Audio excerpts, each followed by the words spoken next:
Aloha, Mother Fathers. Welcome in. It is another edition of the Side Hustle Wrestling Podcast. Kyle Cornell, AA, Anthony Alfred with you. As always, before we begin today, we are recording this on September 11th. This is now nearly 25 years, 24 to be exact, since the devastating attacks. And we know you're seeing this on the 12th, but like we said, we're recording this obviously the night before. So, of course, thoughts and prayers are with the families that are still going through some of the issues from that day and the families that were affected. I know we were in grade school when this all happened. You still remember the teachers willing in the TVs and, having to leave school around lunchtime because no one had any idea what was going on. And we obviously being in Northeast Ohio where one of the areas where one of the planes was turned around and not too far from us over in Pennsylvania is where one of them crashed. So wanted to start off the show by mentioning that. I also struggled with this because we don't talk about certain things on the show. The day before, Wednesday this past week, someone who I actually knew, I had a chance to meet twice when I was in North Dakota, was fatally shot. Charlie Kirk died earlier this week. I had the unfortunate pleasure to happen to stumble upon the actual video of it happening. On the show, we engage in debate. You guys have watched, if you've been with us since the beginning, a couple of the live streams we did. We have another one coming up we're going to talk about soon. But one of the core moments for me during the show was when we did our SummerSlam live show, and we had an AEW fan walk in front of us, and we had a conversation. And did we agree on the contents of the companies and the status and all that stuff? No, but we were able to have a conversation. And we respected each other for it. We're losing that. If you watch, you obviously know too, I have a lot of things to say about a lot of things. But at the end of the day, I'm a father. I have family. Charlie Kirk had 2 young kids, had a wife, had a family. This is supposed to be a country where we're able to do this, where we're able to have these kind of platforms. And people are saying, oh, it's politics to wrestling. And you're right, it's different. It is.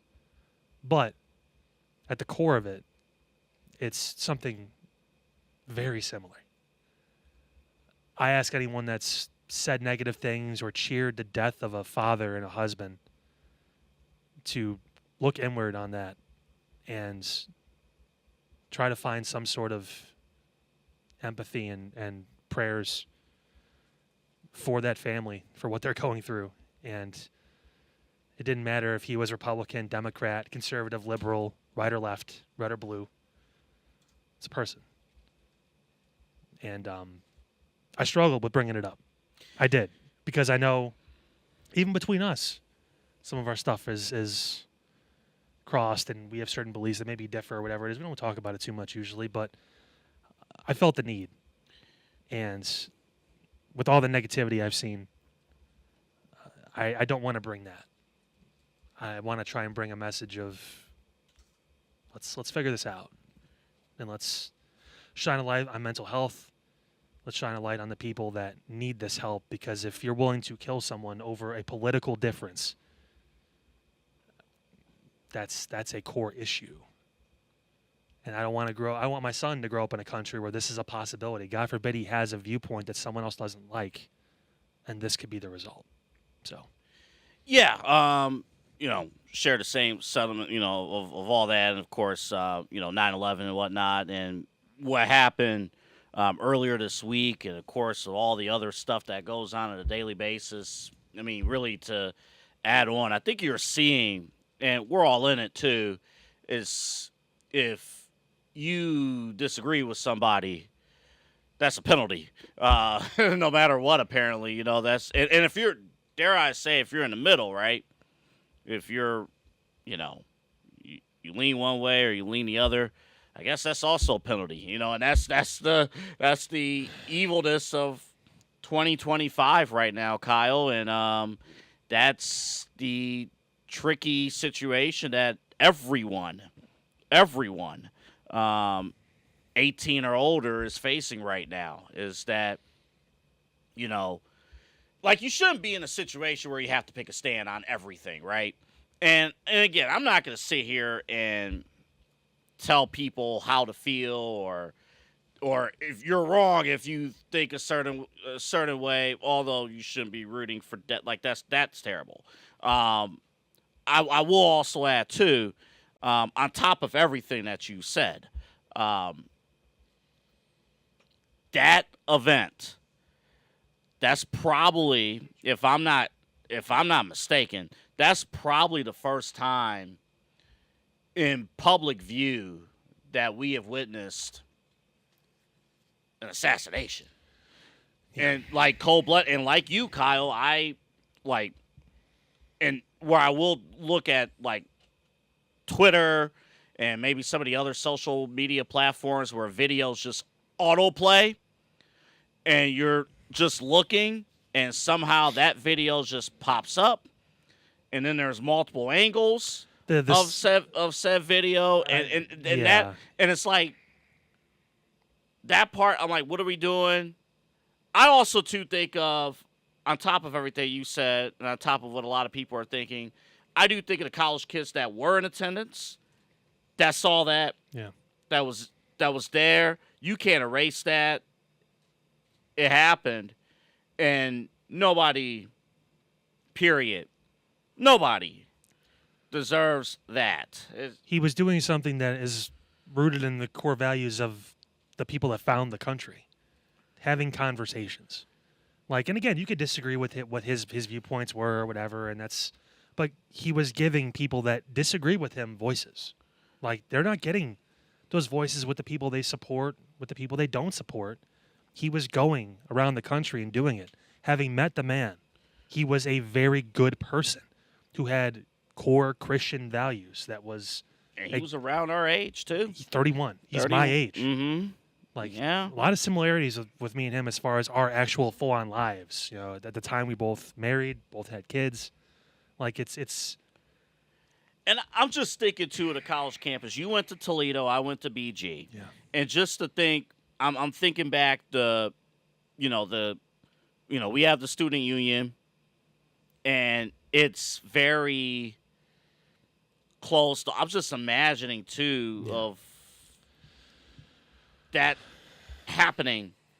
And, yeah, that's just, it's cold. And the similar thing that I remember from 9/11, and it's kind of similar to this, sunny day, not a cloud in the sky, beautiful weather, and you see the news, you can't believe it. Then you see, it's TMZ, and then the unfortunate video, and we're not gonna get their outlets. No, you know where to find them. But my point, but you're right. Yeah. The thing is just like we are at a point right now where nobody, and I mean this when I say this, politically, nobody can say anything that is 100% correct, because to somebody, you're penalized for your views. And here's the thing, it's politics now, but if people are willing to do this over something that literally,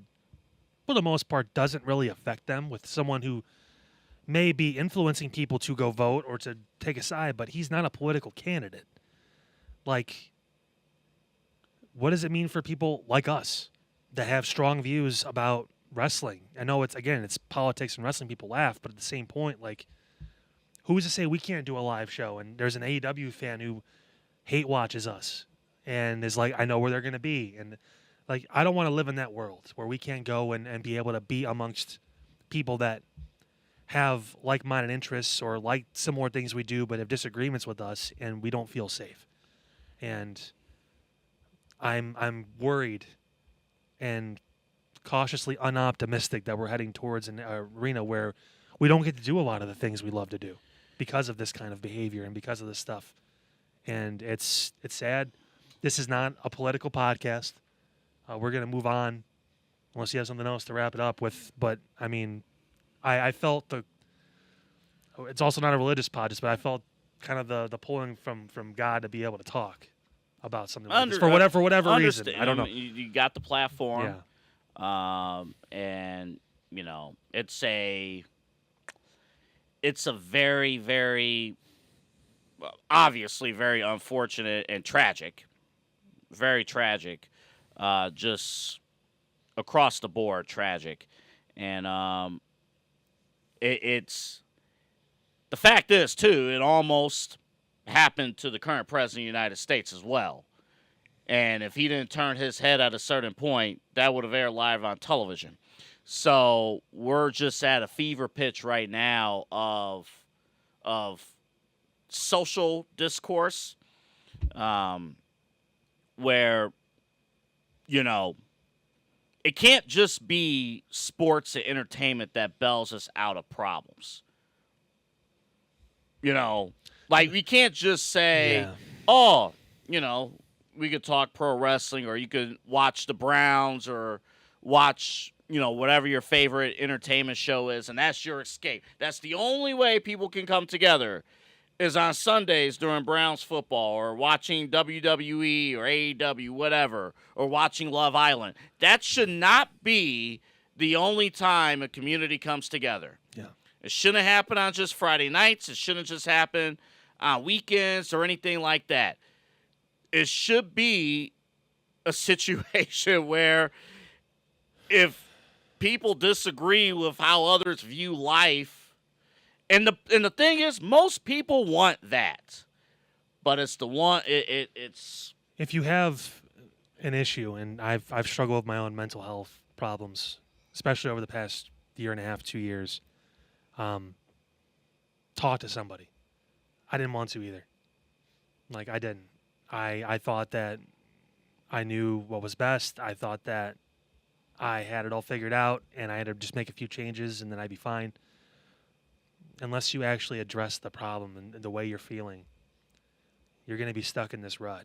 And you can get out of it. I'm here to tell you you can. I've been very fortunate to talk to the people I have, open up to the people I have, work through, went to therapy, which we'll talk about in a second, because it ties into our promo of the week, but also just being able to be open to it, open to letting all of this out in a healthy way. So you're not hurting not only yourself, but hurting someone else. Like, there is ways for you to take care of that. So it's a day-to-day thing. Not going to win every day, but do your best. And we all are trying. Thanks, Dad. Oh, I'm your deadbeat dad. Don't give me that credit. I'm your deadbeat dad. On that note, follow us on all of our socials. I will say this.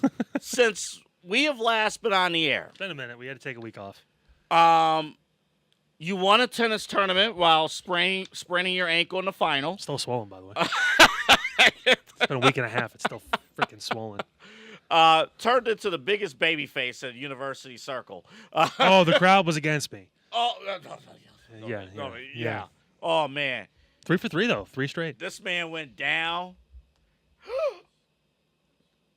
Afterward, I will admit, though, there was a fan who thought I competed. I just appreciated the compliment. We were in the booth a couple weeks ago for CVC TV, and someone walks over to me after he walks, because he takes a walk at halftime to, get away from me for a minute. But, like, I need halftime to be longer. Go ahead. He needs breaks, yeah. They're thinking about shutting from 20 to 15 minutes. But, like, he walks up, he's like, hey, was that double A? I'm like, God. Yeah, it was. He's like, oh, I haven't seen him in forever. He comes back, and they talk for a second. He walks over. He's like, I have no idea who that person was. I'm like, sounds about right. When you work with an actual celebrity, Stop like it. it's That's not true. And sometimes you'll go, and again, like the tennis tournament, it's supposed to be, okay, it's Kyle's tournament. We're just here, and I appreciate your support as always showing up. Of course. Hey, man, you competed, huh? Wild. Absolutely wild. But no, I do appreciate you coming out. No problem. And hanging out. We launched a new network, Inside Edge Network. You'll see the logo on the corner. But we launched a network. It just looks bigger, so I wanted to give it a proper showcase. There you go. And we're back ready. Oh, and I've been told this man is like a huge Cleveland Browns fan now. How was that? You was at the dog pound? So, yeah, we were in the upper part. Okay. Still technically that side of the end zone is the dog pound, yeah. I had a good time with the person I was with. Okay. I appreciated that. I appreciated the opportunity to go. I masqueraded as a Browns fan.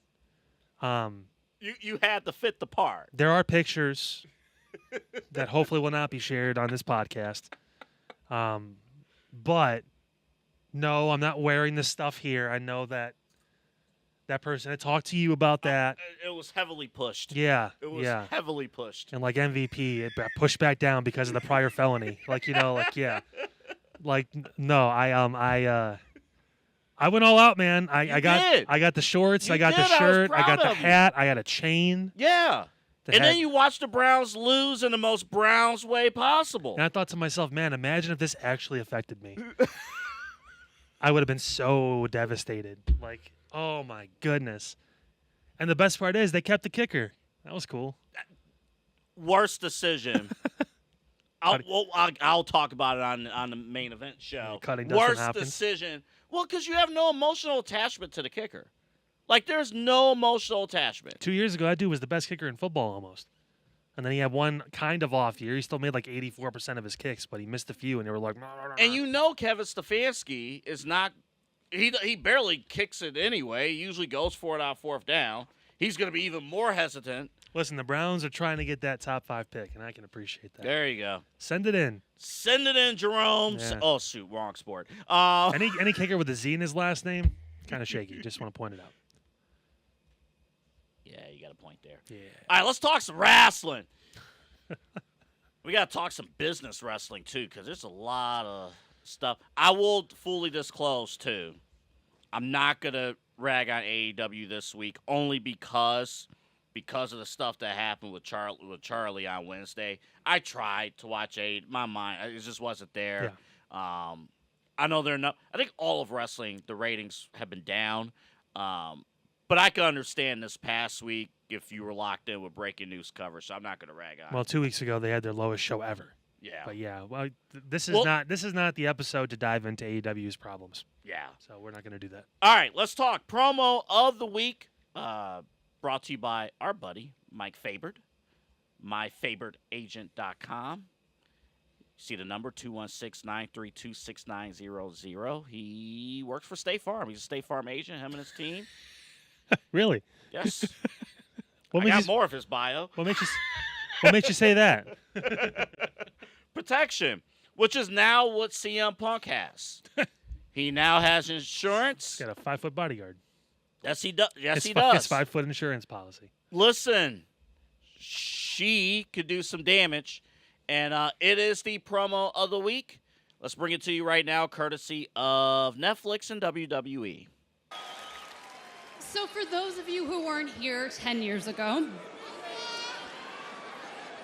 and we're really confused as to why your millennial parents were very excited on Friday,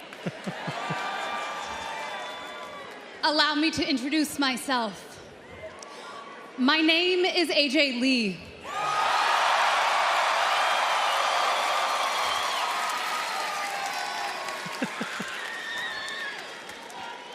And I am your favorite wrestler's favorite wrestler.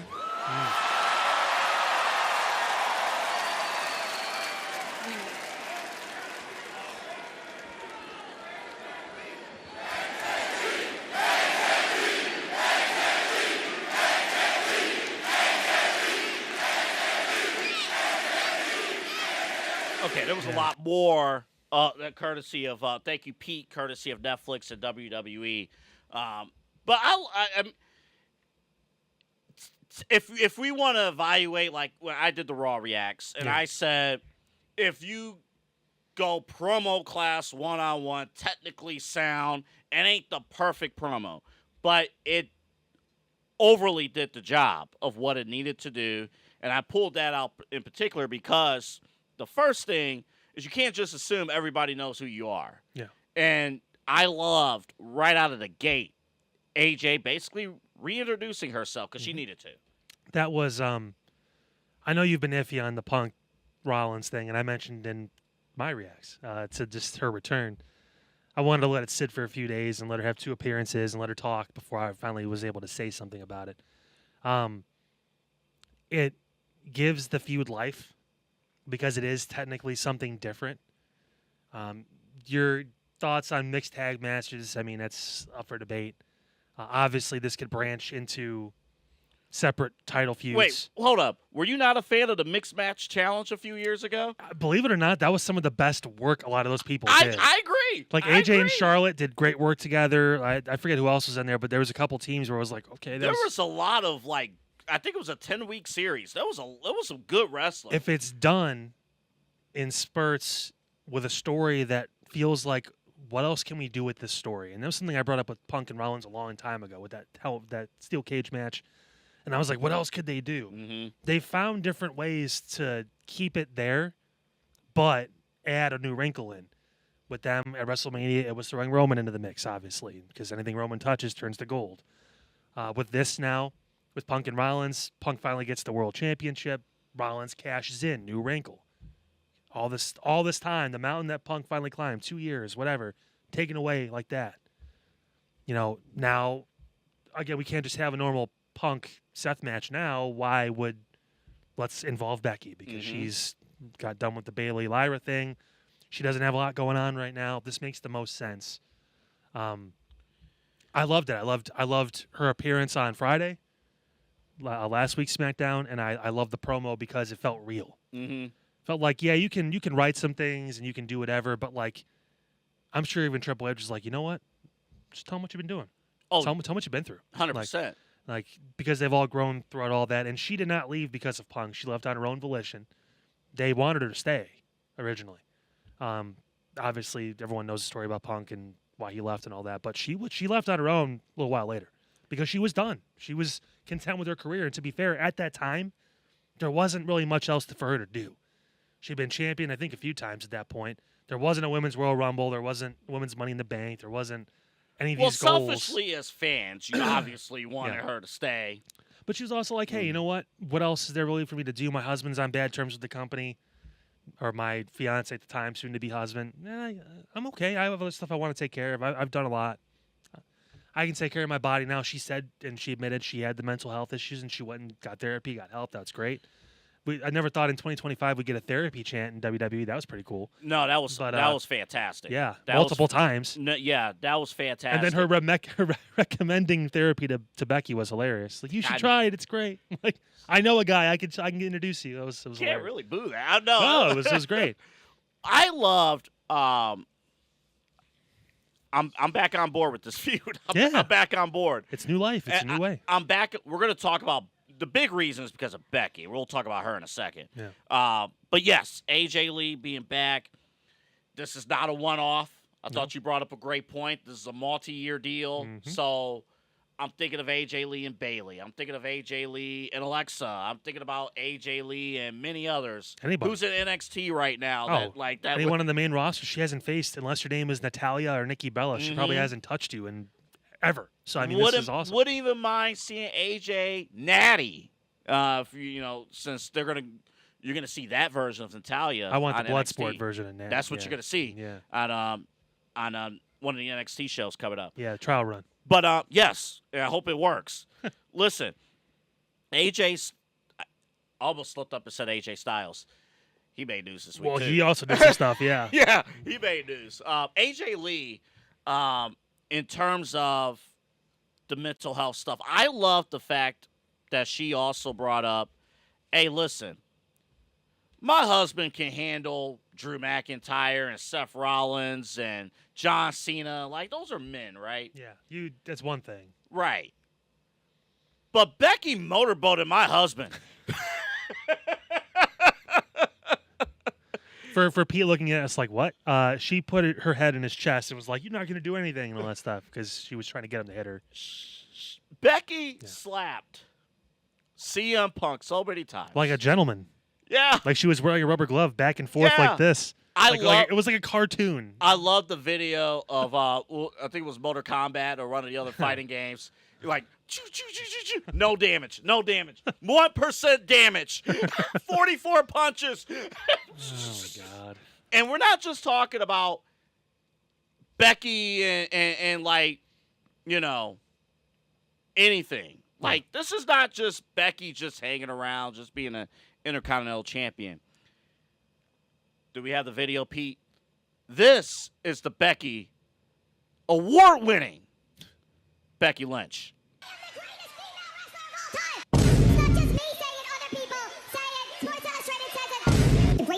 wrestler of all time. And it's not just me saying that. Other people are saying that. Sports Illustrated. The greatest female wrestler who ever lived. And it's not just me saying that.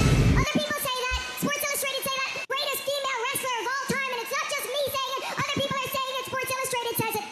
Greatest female wrestler of all time. And it's not just me saying it. Other people say it. Sports Illustrated, an American publication, says it. Greatest women's wrestler of all time. And it's not just me saying it. Other people say it. Sports Illustrated says it.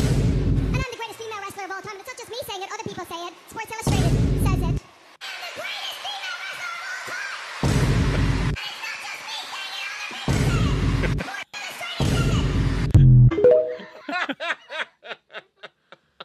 Oh my goodness.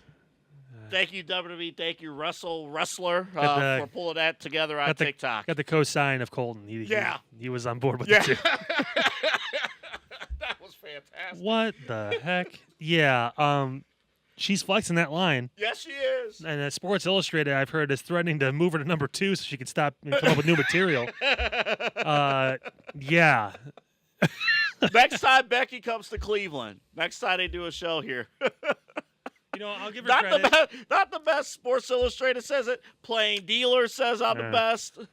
I'll give that her little Side Hustle podcast says I'm the best. I give her credit.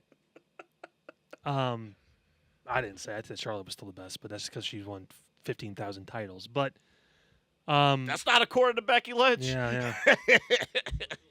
Sports Illustrated. Yes. I give her credit because the first time she turned heel, it felt forced.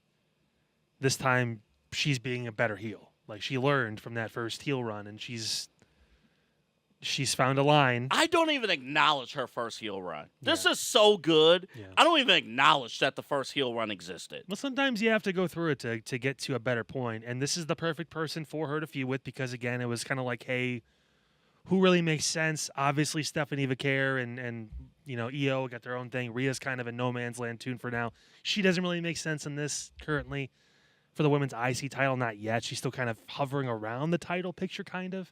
So there was an opening, and we had said there needs to be one person in the division. Becky appears to be that person, or maybe she's just talking about the division. We're not sure if she's officially full blown. She has yet to make an appearance with all of them together. Well, they've been unofficially split for these last couple weeks, which I like. Yeah. I like Seth and Becky doing their thing. And it gives an opportunity for Bronson and Braun, or LeBron, according to LA Knight, an opportunity to find their voices too. Yeah. Because we talked a month ago about how well Braun Breaker was as the fill-in leader. Mm. And I think they're doing a great job too. We're not going to have much time to, well, actually we are for a little bit. But they're doing a great job there. But yeah, I honestly, and I will fully admit, I will look into that camera and say, I completely underestimated Becky Lynch, her promo ability. Her promo ability really has elevated this feud to a main event status and has elevated this thing to where, man, I'm locked in, Kyle, about this entire story. Her promo ability got us interested in a Nikki Bella versus Becky Lynch match. 100%. Yeah. I mean, she's doing some really good work now, and for someone that we kind of, you even said, has been lost for a little while, it seems, as far as, like, she's a huge name, but it's like, what has she really done? I mean, this mid-card championship has been a godsend to help her kind of elevate not only that title, but elevate herself. And then now, with the work she's doing on the mic, and then obviously we know she's great in ring, too. I mean, it's going to be great. I'm curious to see how AJ does. She's in great shape. She's in great athletic shape. Now, she was doing... And you know this playing sports. Yeah. That there is a difference. But she was doing a TV show called Heels where she was training for wrestling because it was part of her act. So I'd like to believe she's rolled around a little bit and done some stuff in there. Will there be a couple spots during that match? I'm sure she may miss a cue or two. Maybe. Because, again, she was around in the Divas area, and while she was one of the best female superstars in that area, no offense, but the wrestling bar wasn't as high yet. So, I mean, it was Natalya, and then Naomi was kind of creeping up a little bit with some of her work, but she was still a Funkadactyl, and then it was Nikki Bella. So, I mean, your bar wasn't really... Mama. Yeah, and Paige was around, too. Paige was probably one of the best technical wrestlers because she'd been training since she was, came out of the womb. So, Might come back. that she's got a reason. She might come Cora back. Jade's got a reason to come back now. I'm sure Yeah. Roxanne's doing backflips because she's on Raw too, so she's probably picking her brain all the time. Did you see the picture? Roxanne and AJ Lee. I didn't. They took a picture, a childhood picture, like years Oh, ago, meeting and then now this. and then backstage Yeah. on Monday. That was actually really cool. Yeah. I'll just say this too. What makes this really work, man. Put Becky and CM Punk, two of the best mic workers in all of professional wrestling, in the same ring together. He's never disrespected her either, too. I know. Like he's been very respectful. He talked her up and all that stuff. He just said she has poor taste in men. Yeah, and then once AJ Lee gets her footing back, like gets back in the pace, because the one from a technical standpoint, I will say her pacing was a little off on this promo, just a bit from a technical standpoint. It wasn't supposed to be technical. It was supposed to be just feelings. So Exactly. I wasn't really looking for like any of these super hard hitting lines or whatever. I mean, she was. I'm not penalizing at all. It's just an observation. As an organic talker, she's really good. Oh, that's why Monday worked Mhm. big time. She had to hit it out of the park, and she almost did. If she missed anything, maybe she had a triple, but that's still an extra base hit. So I'll give her credit. Yeah, so I'm very curious. I'm very curious to see what's going to happen next week. That's all you can ask for any storyline. It's like, man, Keep me entertained. Keep me. can't wait to see what's going to happen next week. Yep. Like, that's fun. And by the way, Seth Rollins, instead of worrying about the Chicago Bears losing, yeah, I watch Good Morning Football. Pay attention to what your wife is doing. Now, I ain't gonna lie, that was a cool moment. Jamie Erdahl, one of the hosts of Good Morning Football, DM'd. She's a Vikings fan. DM'd Chicago Bear fan, Seth Rollins, and it's like your team's losing, and Seth Rollins is losing. Did you realize too? Before we move on and talk about Mike, did you realize when Becky was ripping on the Chicago teams, ripping them? Bulls suck. White Sox, Blackhawks, Cubs. Who was the Bulls player that was in the crowd? I don't remember. Kobe White. I think that's who it was. Yeah. She looked at us like, they're going to trade your ass. She left out one team. The Bears. And you know why? Because that was not approved in her promo.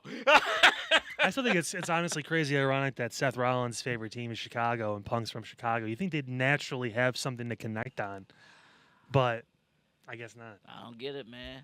I don't get it. Well, But I do get this. because he didn't trade him for free when he was 16 years old. He still hates him, so there you go. He hates football. He'll love him again when the Bears can hold on to a lead. I know you're not talking about that Browns fan. Our promo of the week, AJ Lee. She can kick, can't she? They're looking. They may say that or not, but you know they are. Let's play. We have full confidence in our kicker. We're going to cut after this week when he misses 2 more. Right. Like, why would you? You can't even put him back out. He can. It's the Browns. They can put whoever they want. Let's hear from Mike. What should fans who might be watching you here in Cleveland for the first time, hey, they look you up on the website, on the app, they call you, what should they expect? Yeah, I mean, first off, between me and my team, you're going to get one of us. If you want to deal directly with the man, you're more than welcome to. I don't mind. I love working with customers because I look at it this way. I have a lot of good life experience financially. I said 12 years of banking.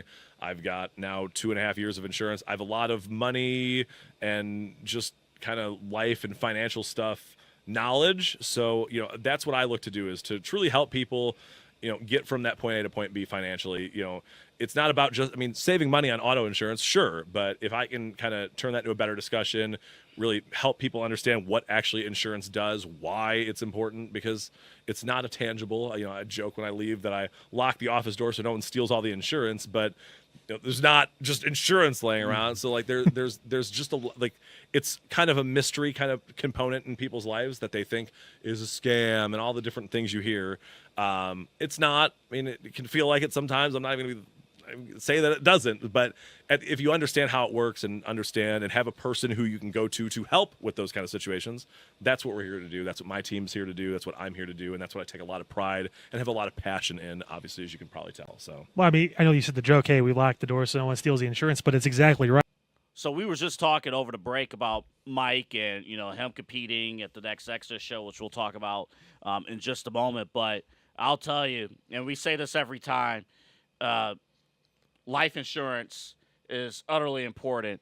And, man, it's tough when, that's the most uncomfortable conversation, period. But it's really uncomfortable if something happens and you don't have it. Unfortunately, we have a direct thing to reference with this, and it's sad and it's upsetting and it's a real unfortunate thing to tie into Mike, but it's true. You never know what can happen, and that's why whether you're 31, 51, 75, whatever.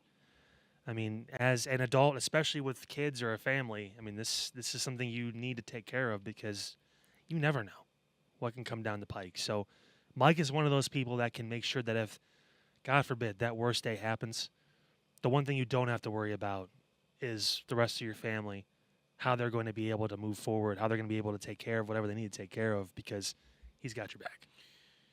MyFabertAgent.com. That's Fabert agent.com. You can also call him at 216-932-6900. For those of you here in Northeast Ohio, he's located in Cleveland Heights on the corner of Lee and Mayfield. He does a lot of his team. They cover a lot of stuff, but we felt as a show that, especially with all the stuff that has happened this week across the country, that life insurance. Look, I'm just gonna cut to the chase. You gotta have it. You gotta have it. And you got to have it with somebody who you trust, and we trust Mike. And, again, it's uncomfortable, but Mike will help you understand and put a plan together that will set you and your family, you and your loved ones set and ready for the future. So, again, Mike from State Farm, he'll take care of you. 216-932-6900. You can also look him up, Mike Fabert, on the State Farm app as well. He is the claims adjuster. Got to get him on the show. I know. Got to get him wrestling again. Yeah. He's getting rusty. Well, we gotta dust off the singlet. I know. We gotta do that, of course. And coming up October 11th, Exodus Pro Wrestling, their next show. Exodus, by the way, has some big match news between EC3 and Carson Drake that broke up yesterday.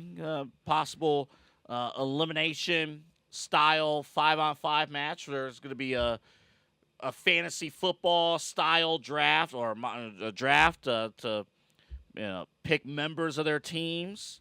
And you'll see that match coming up on October 11th. Plus a new women's champion. You'll see her in action coming up on the 11th. Later in the show, we do got some WWE business stuff to tackle. Some significant stuff to tackle, which we'll do in just a second. Speaking of tackling, that's what Jey Uso did to LA Knight. Okay, he speared him. Okay, it was a Jey Uso spear. I get it, okay. It wasn't a rated R superstar, Michael Cole, spear. It wasn't a... wasn't a Roman Reigns spear. Yeah. Wasn't a Braun Breaker spear. Wasn't a Goldberg spear. I mean, Braun, his spear is so violent. I don't ever want to take a Braun Breaker spear. With that running start, you don't want to. Yeah, no, I'm good. No, I'm don't good. give him the ramp. No. Because then he's going downhill, too. He going downhill. Literally going downhill. Uh-huh. You thought hitting a sled was tough. That dude jumps when he's halfway down the ramp and hits you at the bottom. It's insane. This story's very intriguing now. To me. I brought this up a couple weeks ago, remember? Remind me what you said. It said Jay may turn heel. Because on this show now, because LA Knight's here, he's already kind of a douche. So him leaning in more to that may just be meh. But Jay's been Mr. Fans, y'all love me. 4 letters, 1 word. Oh, that's like he's Yeet. there's not any more people that are going to yeet. He's gotten the most out of that. But Jay has a complex character, and he can go another way, and it could get real dark real quick, and he can be the shadow of what Roman was trying to be, because Roman's gone currently. This opens the door for possible feuds with Jimmy that we may actually enjoy with Roman when he comes back, because Roman's like, yo, I told you to take it, but not like this, man. Like, chill out. Remember, because before Roman got hurt, like, he was giving Jay his flowers a lot and took hits for him, took shots for him. That's The yeeting. That's the opening for Jay to be like, now you're going to be your tribal chief, because you realize that it's my time. You had your time. Like, there's an opening for Jay to capitalize on this. How well it's going to go, I don't know. But we talked about it. Of those 4 guys in the ring, Punk is established. He is the top babyface on Raw right now. He's not going anywhere. He needs to be that guy. LA Knight could make sense, but again, like I said before, if he starts acting even more like a prick, people are just going to like it, because that's already kind of his character. He's already brash and loud and obnoxious and all that stuff, and he just has, I mean, that's... But he also says, no, it's like there's not really another thing he can go to. With Jay, I mean, he can just stop, and automatically he's a heel. If he stops eating, people are going to start booing. If he stops coming out of the crowd, which I don't know if you've noticed, it's becoming less and less now. He still does it, but it's not every single entrance anymore. Sometimes he'll come out. They're slowly weaning off of that, little by little. Eventually, he may stop in the next few weeks. He won't come out in the crowd. He may do a thing where it's strictly, I'm business now. I'm about me. I need to get mine. Tribal Chief told me to. The timing of this is very intriguing, very interesting. Of course, we know the Usos are going to have their match against the Bronze at WrestlePalooza next weekend. We have a special announcement about WrestlePalooza coming up later in the show. But Palooza. Yeah. So the timing is interesting. I guess let me ask you this. Kind of looking ahead here. Do you see Jay turning on Big Jim at that pay-per-view? I think they want that show to be essentially one of their new Big 4. Oh, yeah. And Mark Shapiro talked about that. Yeah. We know him very well in Cleveland. Mm-hmm. We should expect and are getting a lot of big stories, big matches, whatever it is. And with that will come big angles, and it is a very likely possibility that Jay takes Jimmy out. Also, timing for Jimmy. I mean, his wife is pregnant. I'm sure at some point, it's still early, but I mean, at some point, he may want to just take some time with her and just actually be able to enjoy their lives as it is now before things get real crazy. So what you're telling me, is heel turn happens. There's a chance. So you're telling me there's a chance. Heel turn happens. There's a feud that could write Jimmy, Big Jim, off of television. You know, it'd be like really interesting for me. This won't happen because he's, for whatever reason, still embroiled in this, but this would be the perfect opportunity to turn Dom face. It would be, and I know he had a moment during a commercial break where the fans were chanting the Dom, Mr. I hate that now. I know you don't like it, yeah. It's Jump the Shark. It was, anywho, but they. I never met the moment. Shark, but I heard he's a nice guy. Not in this case, because everybody does it. He's an amphibian. But right. Is he though? No. Yeah, sharks are fish. For some reason, I had in my head they're mammals, but isn't that dolphins? Or no, it's whales. Whales. I failed biology. Continue. We go to our biology expert, Pete. Pete. Whales are mammals. Thanks, Pete.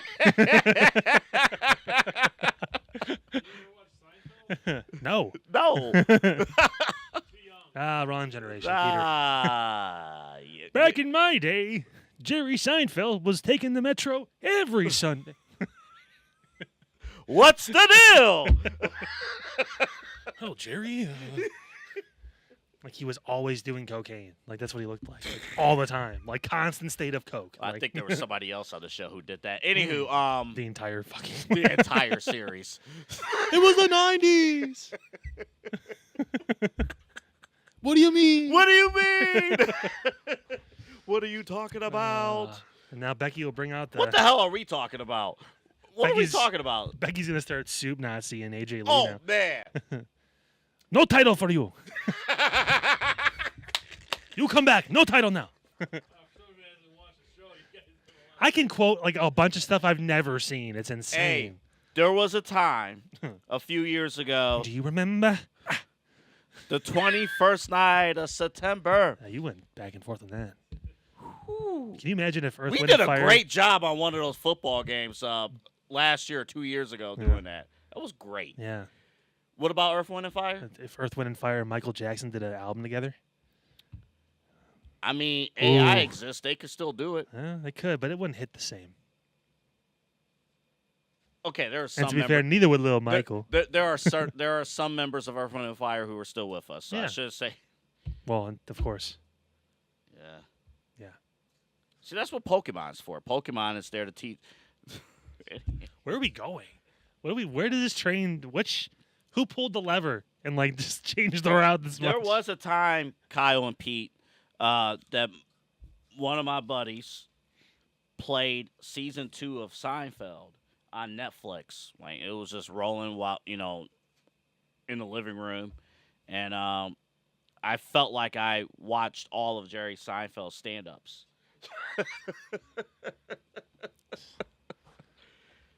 Didn't realize That's where I got my material. you talk. Oh, Pete, I should ask since you watched Seinfeld. It's like, stop talking to me. No, since you watched, what are your thoughts of Jerry Seinfeld not opening later episodes with the monologue? I think it was fine. Okay. I have no idea what we're talking about, so that's. The first seasons of Seinfeld, the show, I think it was before the credits even showed up, it would cut to him, and he would be like on stage telling a joke, Oh God. and then it would cut. Yeah, so I think 'cause he was a comedian in the show too, right? Right. That was his thing. Yeah. so. So the show I watched, Martin. The Black Seinfeld. Yeah. Martin, So the first season, Martin does the same fucking did thing. the same thing for the radio studio.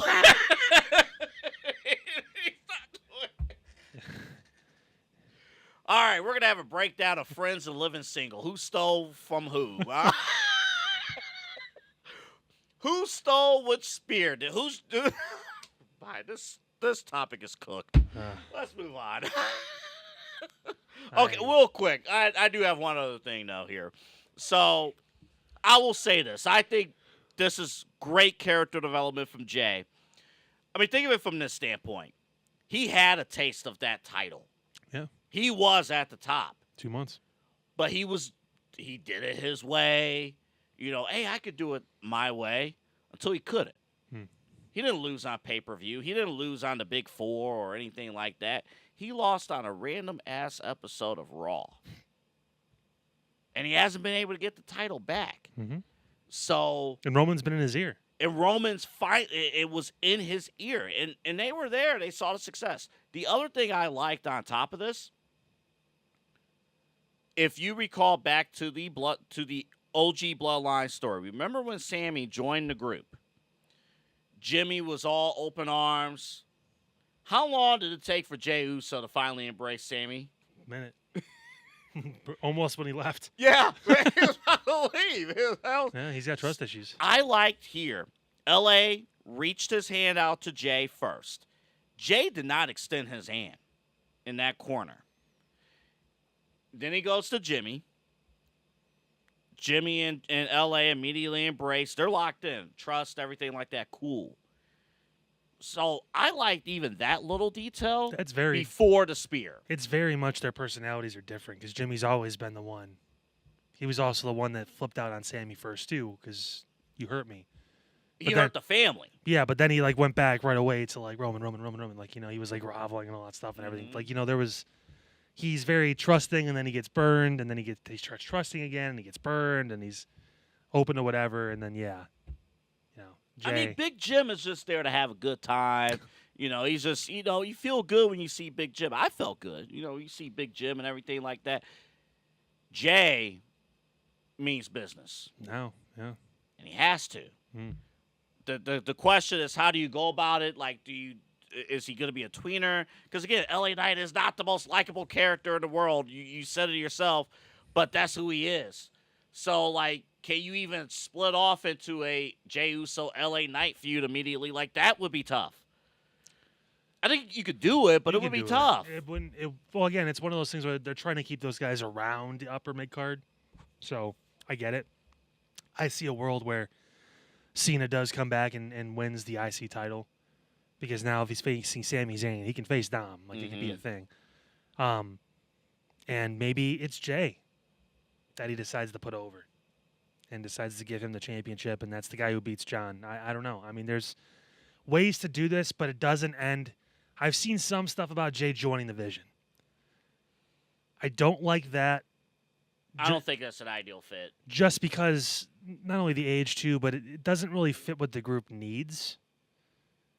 Like, they need someone that's younger, that can talk, that can be the mid-card champion. Jay could technically do that, but I think that role has been, like, kind of bookmarked for a Ricky Saints or an Ethan Page or one of those guys. Let me backtrack on that opinion for a second. Maybe it could work. With the relationship with Roman, I don't know. No. That's my other big kind of I know. pause. That's the tough thing, because Jay fully respect. We're not at the stage yet of Jay becoming power hungry over Roman. Yeah. I think we'll eventually get there. Roman has to be there for that. So I don't know if that story makes sense now, especially in this short term, because Roman's going to be gone for the rest. Gotcha. I don't think Roman's going to be back for WrestlePalooza even, which I'm sure they're pissed about. But, I mean, like, biggest show ever. Maybe not the biggest. We'll find out in a minute. But, like, that's going to be wild. I know somebody who will pay him very well to show up at their show. They won't have to. He's still under contract. Well, no. I'm not talking about them. I'm talking to WWE. Yeah. I know which country. I know which promoter very well. We got some things to address. First on this side, Triple H. Who are we undressing? Triple H. Oh, that's what Stephanie does every. Oh man. Anywho. Never mind. Stephanie. Steph. Sorry, that's what she goes by now. Don't care about age. Age does not matter. Back on topic. Triple H. Triple H. On McAfee on Monday or Tuesday. No big deal. It's cool stuff. And then he slipped in. Tyrese Halliburton actually asked about what happened with, there was no contract signing between Stephanie Vaquer and Io Sky, which obviously pretty cool to see Stephanie back at work at her old place. Well, now we know why. She wasn't in the town. I mean, that's, right. So, I mean, but right. Like, whatever. And Triple H slipped up and was like, actually, I didn't know that it didn't happen. He wasn't in charge of that show that day. Now, the one thing Triple H has done is he does delegate. If he can't make it to something, he will put other people in charge, and they will be responsible for creative for the day or whatever it is. So it's probably Bruce Pritchard or whoever else is in the team that was back there that was running the show. And for whatever reason, Stephanie couldn't make it. Obviously, she was booked at NXT, so maybe there was a conflict and she couldn't get a flight out, whatever. So they pivoted. Right. And he maybe didn't find out until whenever. Also, he's got a lot on his plate to begin with, so I'm not too worried about it.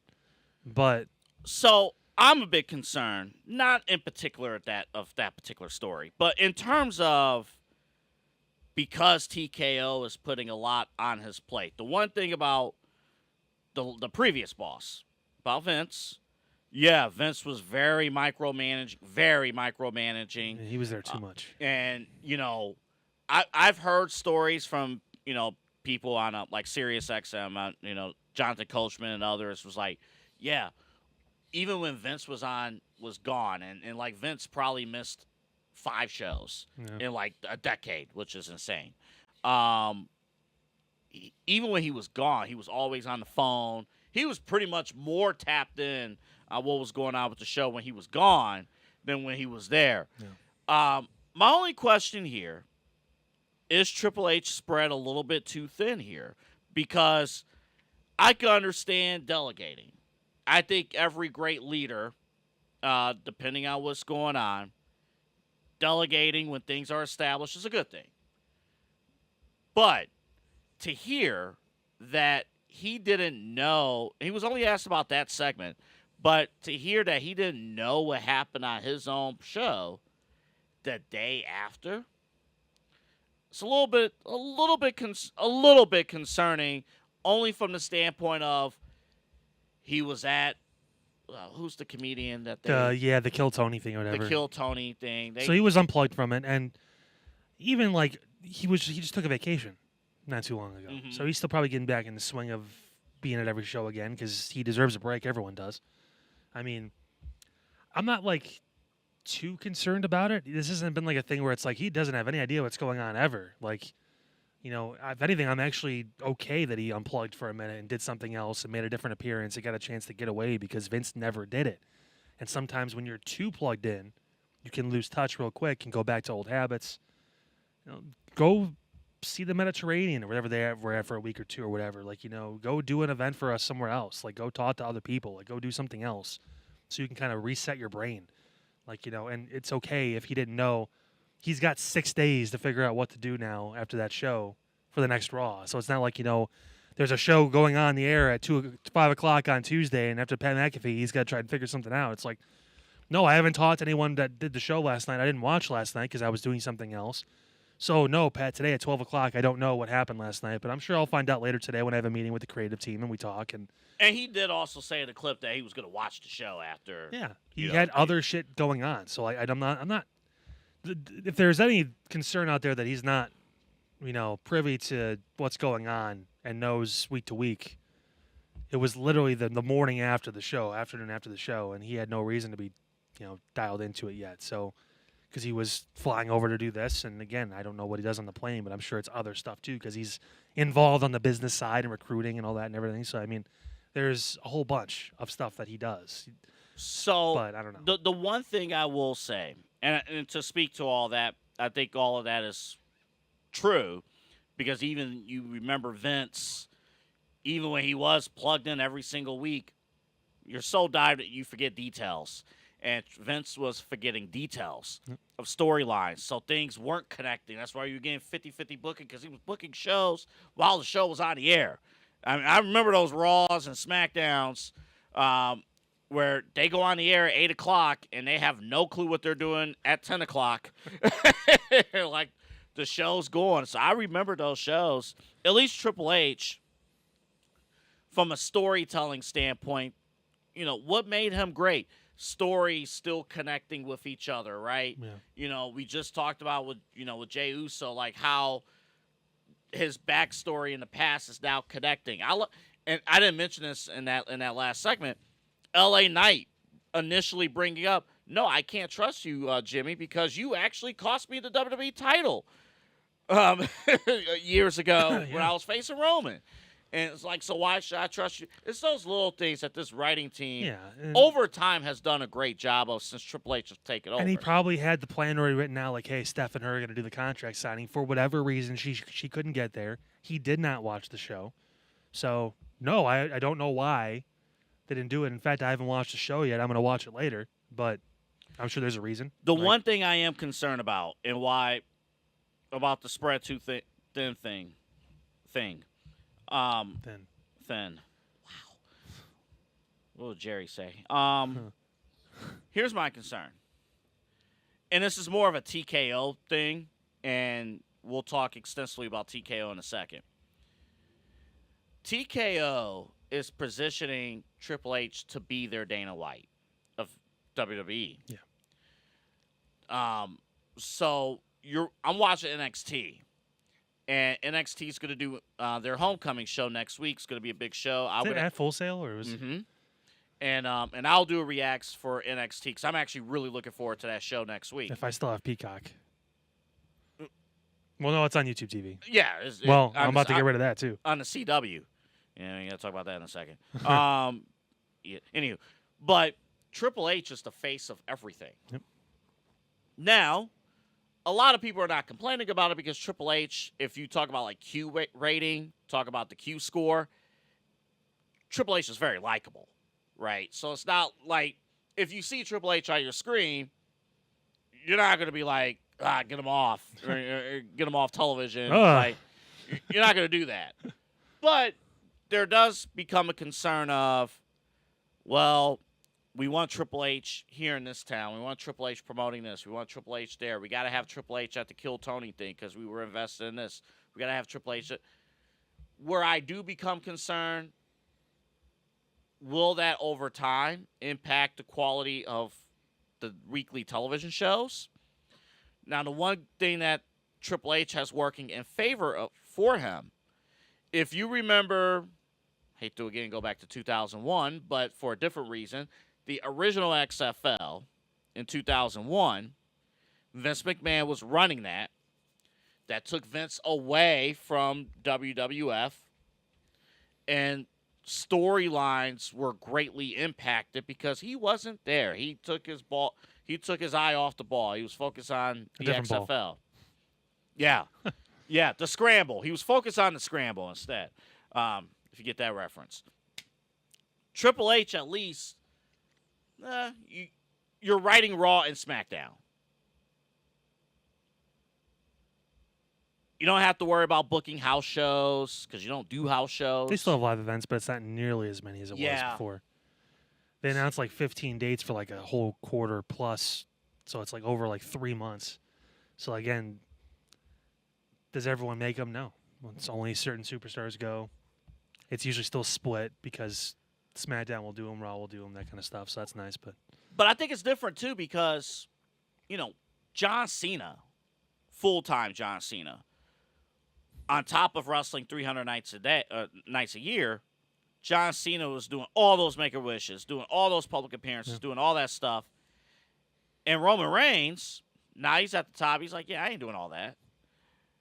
Roman's not doing all that. Different situations, too. John was single and didn't really have much going on. Roman's got 5 kids, currently in school. Like, it's like, he's... Well, and even... Priorities are a little different. Even single John Cena, that is insane.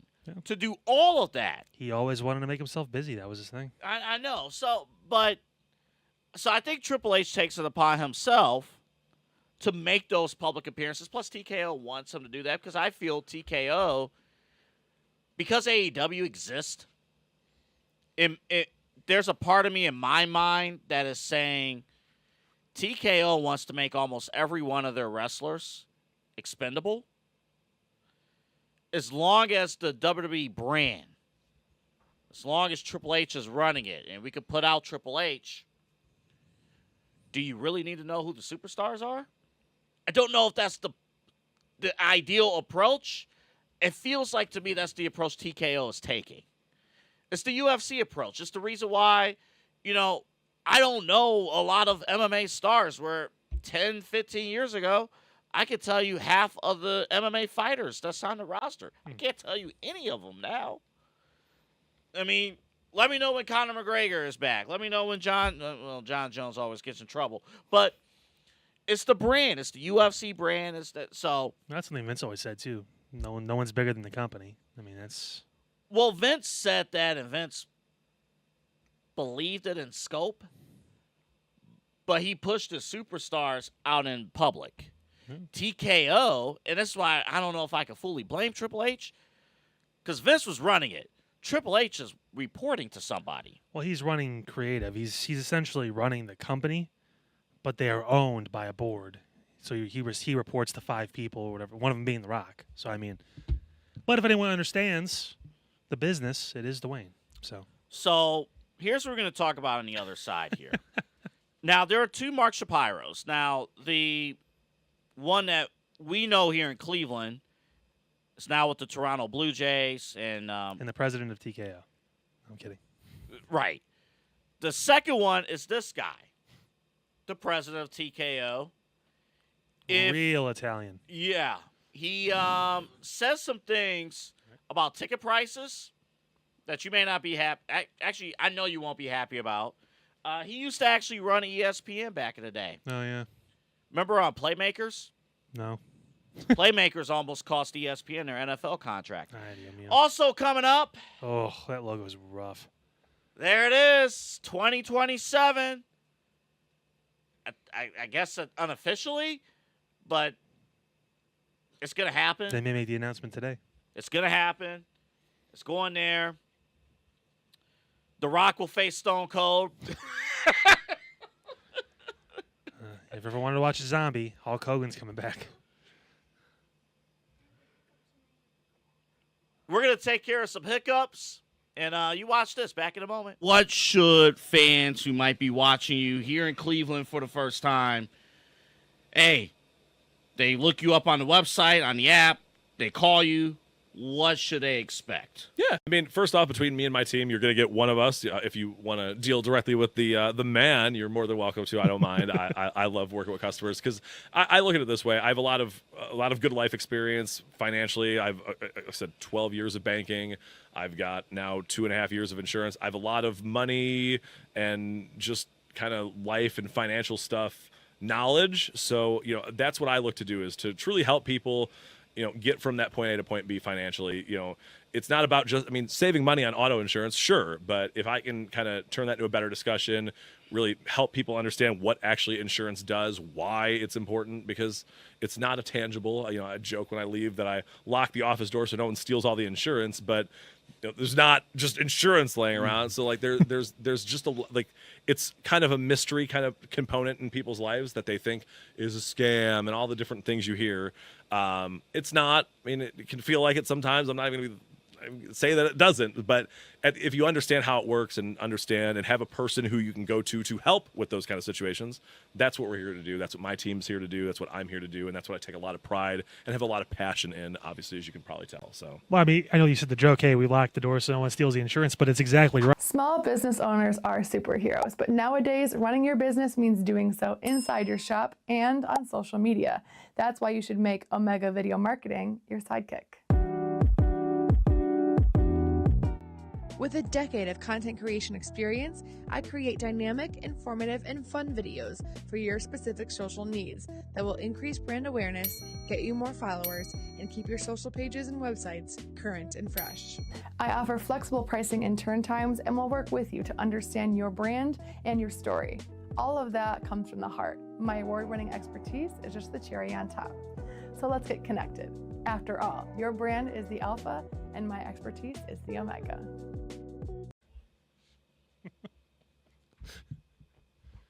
Oh, we're back. Speaking Omega of doing something about it, yeah, Omega Video Marketing. yeah. Oh, yeah, I was supposed to say something. You were. And I forgot. I got distracted. Yeah. Do you understand the words? All right. MeganRG440 at gmail.com. MeganRG440 at gmail.com. That's how you can reach Emmy Award-winning producer, 4-time Emmy Award-winning producer. It will soon be 5. Don't worry. When the next Emmys come around, she'll do another great story, and She'll walk into an Emmy. it's just across the table. I'm like, we're out of space. See, now we're in a competition because she has 4 Emmys and I have 3 tennis trophies. So I'm trying to, I'm catching up. I don't have anything. You'll get there. I do. Yes, I have. Yes, over there somewhere. It's hiding. I have it. And you should have the services of Omega Video Marketing. She does an unbelievable job. Of course, wedding season, event season. You want the best to capture your biggest moments professionally and personally. Omega Video Marketing will have you covered. Megan Gallagher. Again, you can find her through email, MeganRG440 at gmail.com. That's MeganRG440 at gmail.com. Megan Gallagher, we will never change the heading of the slide. She will always be Our new sponsor. our new sponsor. Who's been here for literally over a calendar year. That's right. She did her first interview here in studio. Might have been almost a year ago. Yep. So, we both have been to Indianapolis this year. I went for the Royal Rumble. You went for a tennis tournament, which you won. And we know how great of a city Indianapolis is. And WrestlePalooza is going to be hosting, or Indianapolis is going to be hosting WrestlePalooza. I love the first question. You guys think like WrestleFest or something? Like any other name besides the one you picked? Oh, my goodness. I remember just like Lollapalooza. I'm like, okay, yeah, that's why you did it. I remember the Cena prank video. Super Slam. It's one of the big. Well, they're raising ticket prices, or they're going to again. And I'll give you a 2025 example. Paid for a ticket for Monday Night Raw back in February. Paid for one person, $38, including fees, all that stuff. $38. The same ticket. Were you sitting outside? I was up in the nosebleeds. That's right. The same ticket for SmackDown. That was the Hulk Hogan tribute show. $75. And then NXT, I brought up NXT, which will be in town in October. The cheapest ticket at the Agora, $51. I mean, and then this guy, who almost lost the NFL contract for ESPN 20-some years ago by airing a show called Playmakers on his network, said, and I'm going to bring up the quote here. I wish I would have retweeted it, but he was on a conference call talking about earnings, and he essentially said that WWE is not at a point where UFC is as far as profit margins. And that Vince McMahon, he somehow made Vince McMahon a babyface out of all this. Vince McMahon was targeting families as far as ticket prices. And we got to get away from that, basically. Yeah, we got to get away from targeting more tickets bought. Because if you're coming with a family instead of coming by yourself, you're buying more tickets. If a mom and dad with two kids that are 8 years old that like wrestling want to go to a show, you want to target them so they buy 4 tickets. But if it's a single 35-year-old man who now you're targeting, that's only 1 ticket. Mm-hmm. Common sense says sell more tickets. Yeah.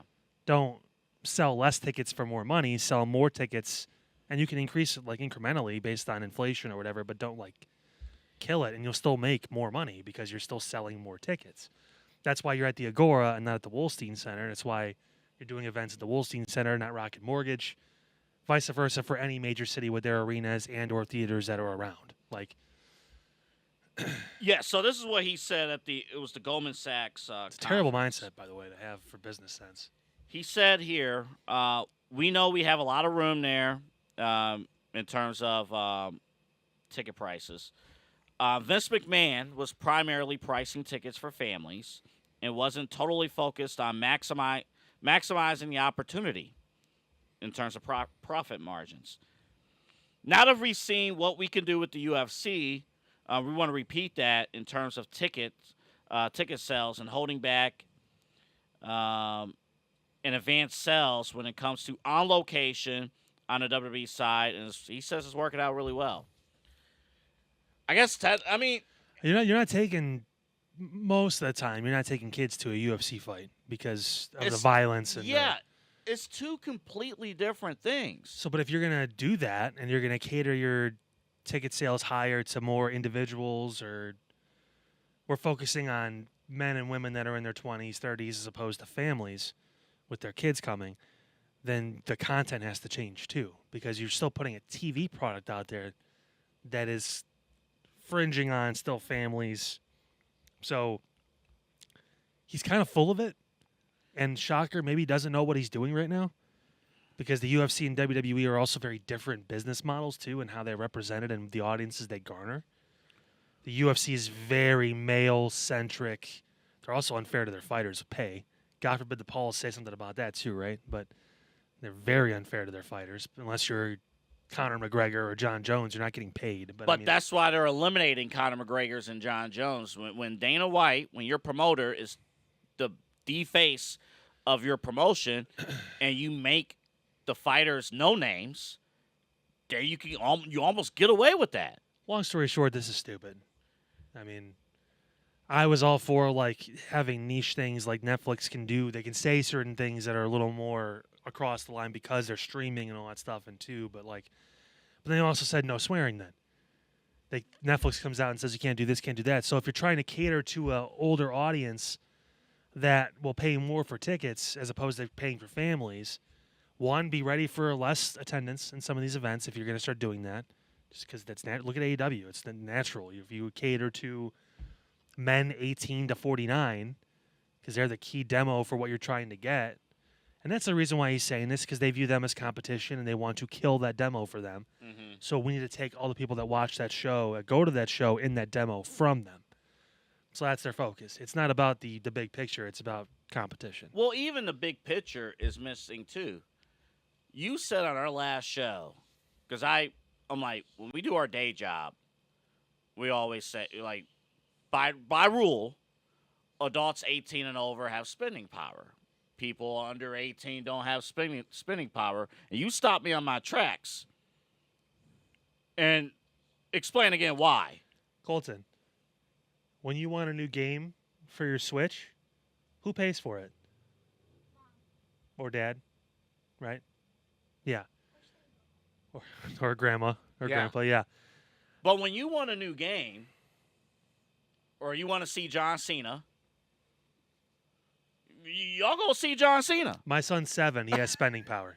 I'm writing the check. And he's trying to come into frame now. Come on. Come over. Get in the shot. Yeah, there he is. There he is. Yeah. You hiding behind me? Come here. Come in the middle. Yeah, you want to be in the middle this whole time. Welcome. Yeah. Hold up. I should. Did you like Becky Lynch earlier when she was saying Sports Illustrated? Where you going? Come here. Come on. Talk in the mic. Did you like it when they changed her voice? Yeah. Yeah? Yes. Is that all? That's it. How about John Cena? Do you like John Cena? Yeah, there you go. I'm going to tell all your girlfriends you're shy.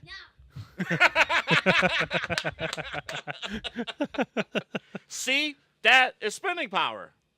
He's 7. Again, just because they don't track it doesn't mean it's not true. And again, he's not technically spending the money, but technically my money is his money. I'm the one that controls what he gets, what he takes, all that stuff. It's the power of the family. And also, if we want to go to an event, if we want to go to an event, he sees something he wants to go to, which, let's be honest, that's how kids are. They see something, I want to do this, I want to do that. We're buying multiple tickets. So you can sell one ticket for $50, or you could sell 2 tickets for $35, and you make $20 more, and you get more people at the event.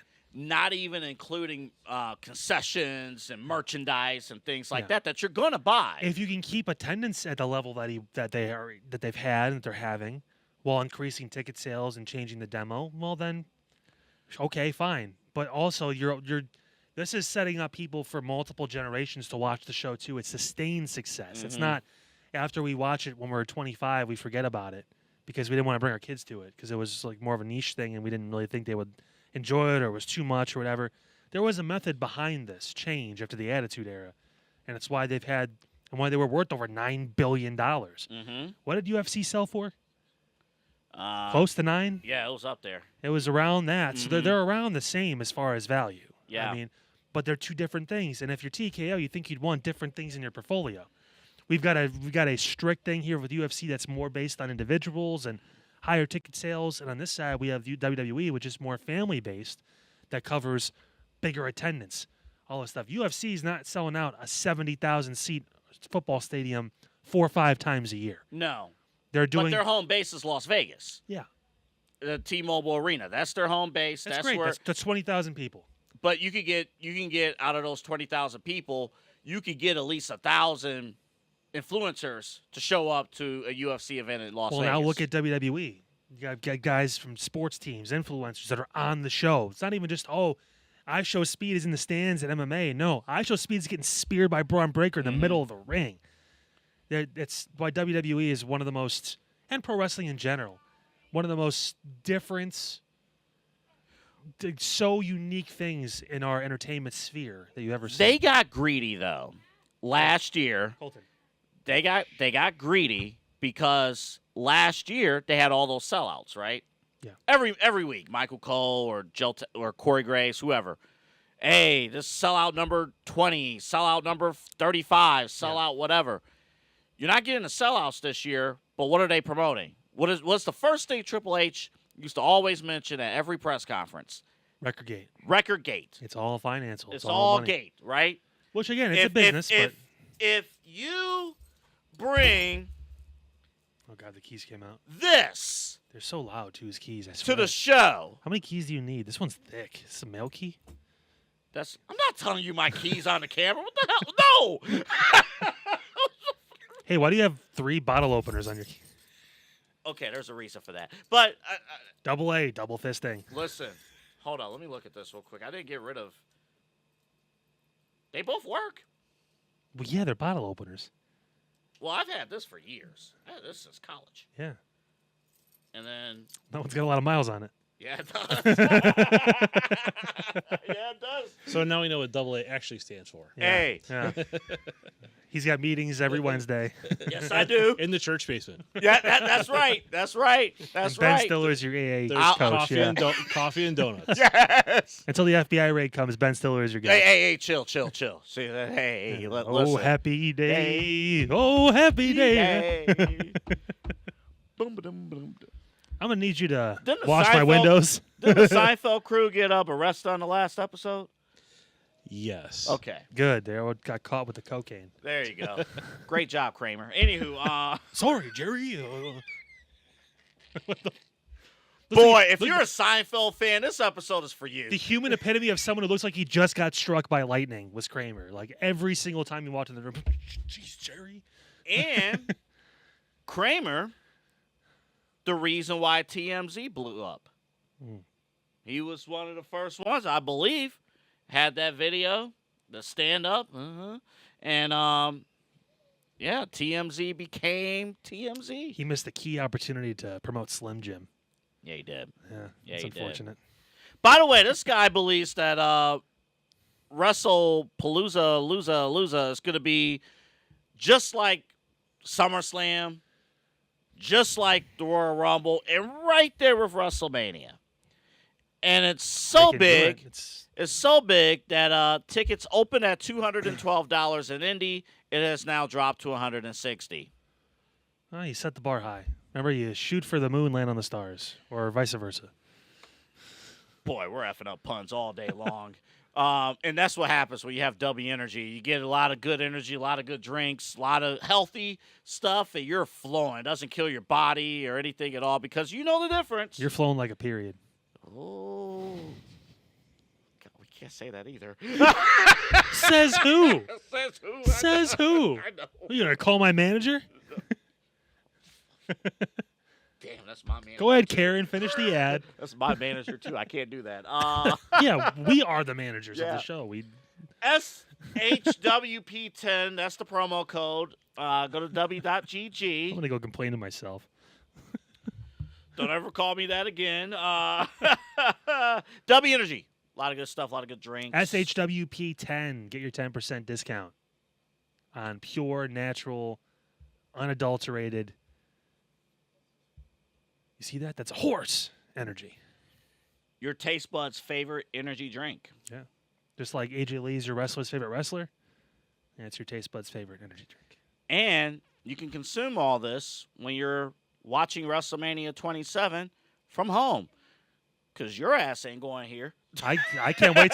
I can't wait to watch the replay of WrestleMania 27. By the way, we just went back in time 16 years. No big deal. Oh, man. 43 is a number we're searching for. Yeah, this is apparently a thing. We kind of saw this on the horizon, mainly because I was looking to the east. Yeah, But you were. nevertheless, apparently we're gonna get like Undertaker versus, Oh, yeah, Undertaker's definitely wrestling in this. This is You're going to get ridiculous. Undertaker. They're going to run back Undertaker and Shawn. I think, you know what? If I'm being completely honest with you, I think there's a natural reaction to say that, of course, Saudi's going to spend all this money for these people. I am fairly certain that will die down at some point, just because some of these guys aren't doing it. The Rock, I could see doing it. Well, the target, all kidding aside, the target match is Roman and Rock. Yeah. That's the That's the target match. But again, how many more years can you keep putting that off? Especially because Dwayne lost a lot of his muscle too for his role. I know that I'm a little concerned about. The cushion from a wrestling standpoint, I'm concerned. Yeah, about. the cushion. He was getting hurt a lot when he wrestled, so maybe that's a good thing. He can move around a little better. Hopefully, he's doing yoga or whatever it is too. Just like the flexibility is important, especially in wrestling. But how many more years are we going to put this off before this was supposed to be a match in 2015? Well, we missed out.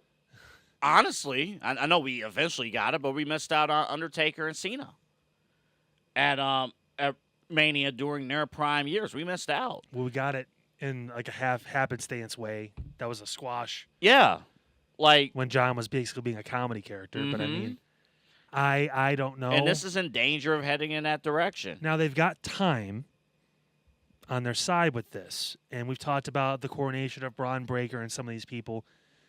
Braun could be a big enough name by this point, 2 years from now, year and a half, 2 years from now, to be a headliner on the show. He's got the crowd behind him with the barking and all that stuff. He could be that kind of level talent. So what? Are we talking, 20 months from now? Yeah.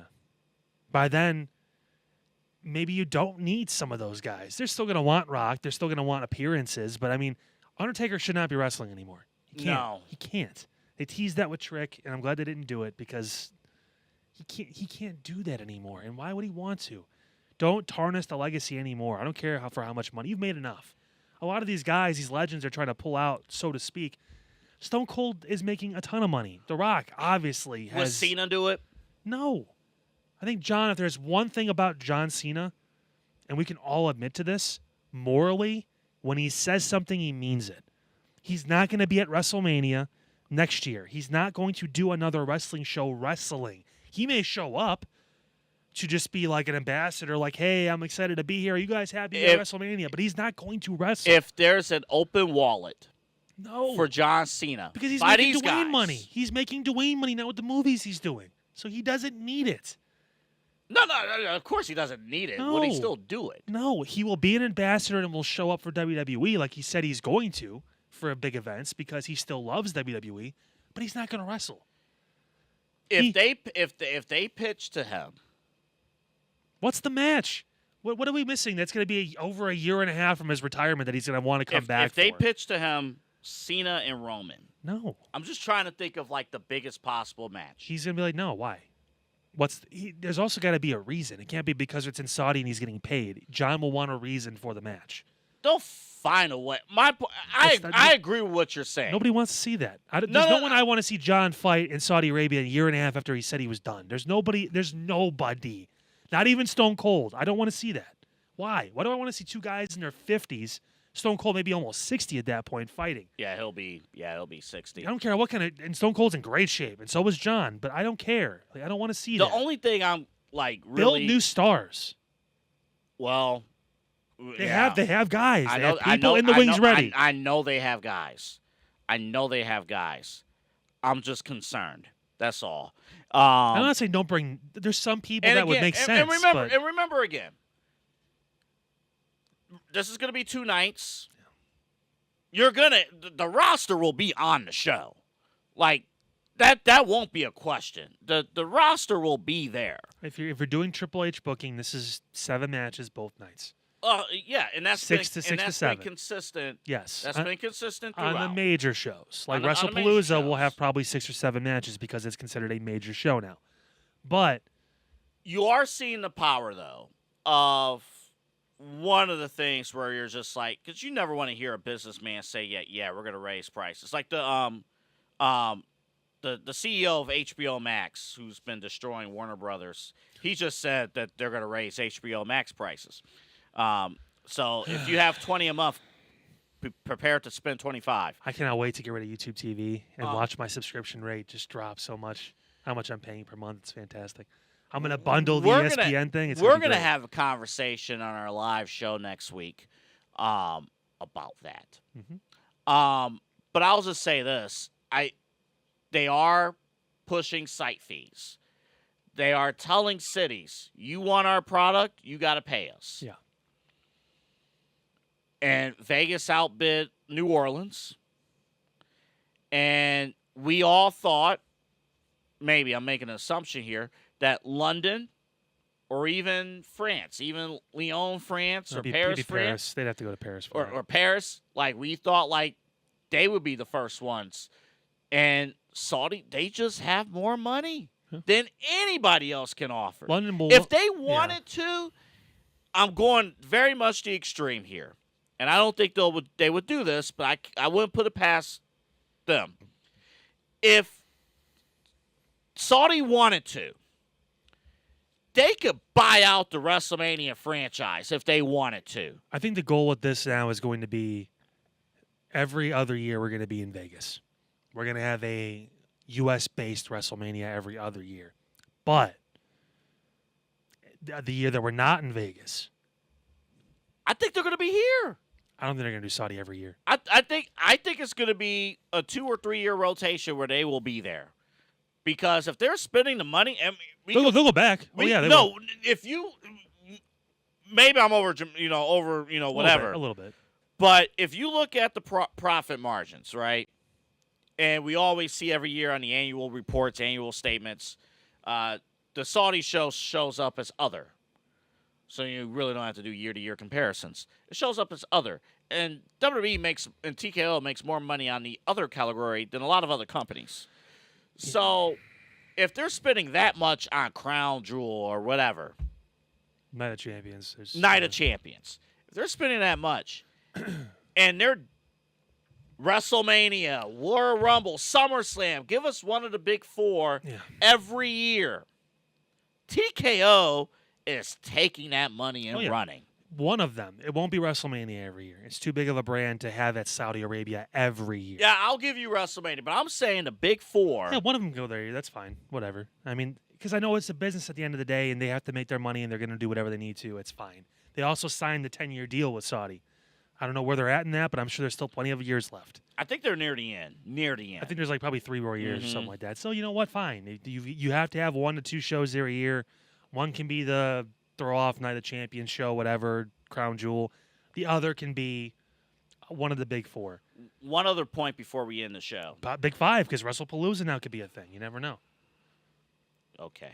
What are the other? Just saying. I know. That's what they're going to do. I know. That's what we're trying. Brock Lesnar. Brock Lesnar will definitely be on this show. Mm-hmm. Oh, yeah. He'll be there. Oh, he'll be there. Yeah. Goldberg will be at this show. No. Goldberg will beg to be on this show. Goldberg will beg to be on this Goldberg still show. hasn't came out and talked about what happened. Yeah, what the hell happened, Goldberg? He's hibernating right now. Yeah. The one other thing. What this does, think about all the plans we have for this show about going to New Orleans for WrestleMania and stuff. And think about like the what's the event that told us to F off? What was it? The thing we try to book and for SummerSlam weekend and the WrestleCon. I think that's what they were. Yeah, F them. Well, we're burning bridges. Losers. Well, there was no bridge. We tried to build it, and they're like, no, we're good. And nobody you don't get WrestleCon while they're in Saudi. They didn't want live interviews was the reason why, which we were going to tape them. So I was like, okay, I mean, you can tell us what you don't want to talk about, and we won't bring it up. It's all fine. you had to do was put us in a freaking corner, and we'll be fine. You just bring whoever wants, and some want to talk, some don't. And we were going to tape. Who cares? We'll talk to whoever. Yeah. The donor was a prick. F him. Anywho,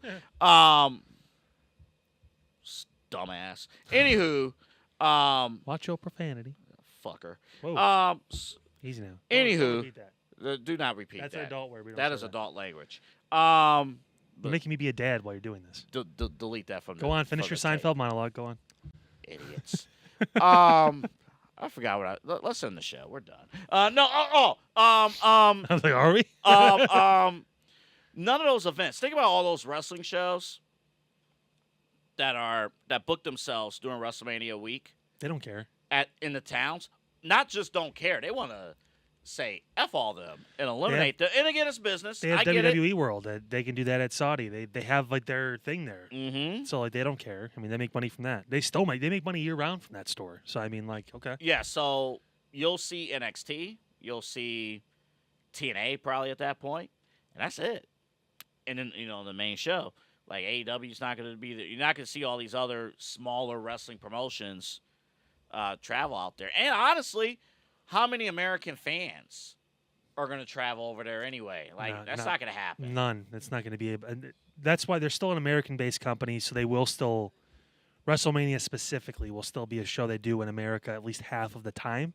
But I could see Saudi 2 years from now, London a few years from now, Paris, whatever. Maybe Australia pays up and gets a show at some point.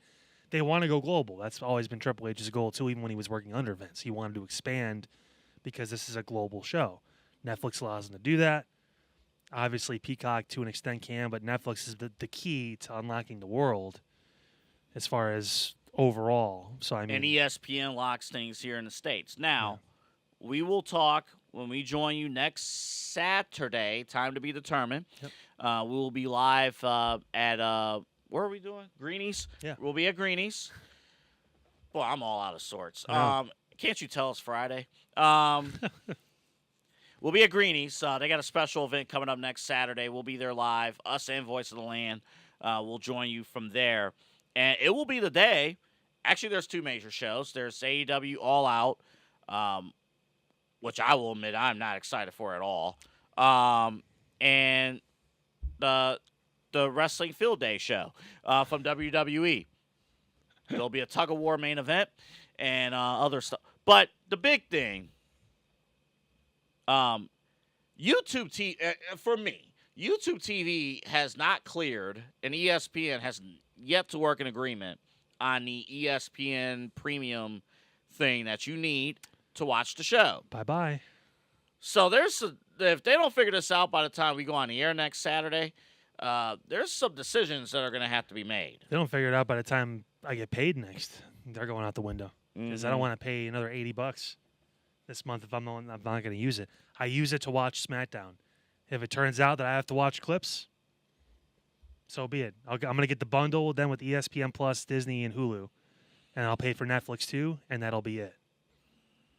And honestly, I'll save money. So You fine. would. Fine. And I think a lot of people Fine. are going to have that discussion too, because YouTube's got to get on the phone with them at that point because you're going to lose. I mean, a couple million, wrestling fans that.